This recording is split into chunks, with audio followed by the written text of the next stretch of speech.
চাওক যোৱা দুদিন হৈছে যে ভোটাৰ তালিকাটো যিটো নটিফিকেশ্যন হৈছে ড্ৰাফটখন তাতে ইমান খেলি মেলি হৈছে আমাৰ হাইলাকান্দি জিলাখনত যে মানুহ ইয়াৰ মানুহ বেলেগ ঠাইত নিছে, বেলেগ ঠাইৰ মানুহ বেলেগ ঠাইত আনিছে।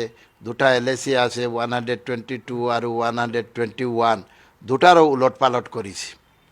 যে এনেকা হৈছে 10টা ৱাৰ্ড আছে, তাৰ ভিতৰত 3-4টা ৱাৰ্ড বনাইছে 100, 200, 100-ৰ ভিতৰত, আৰু বাকী 7-8টা ৱাৰ্ড বনাইছে এইটো 1000-ৰ ওপৰত, 1500, 1400, 1300, 1000 এনেকা দি বনাইছে।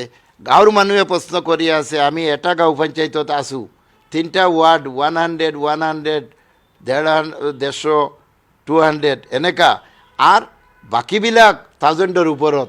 এইটো আমি কি অৱস্থাত যে এই ড্ৰাফটখন আউট হৈছে, নটিফিকেশ্যন আউট হৈছে।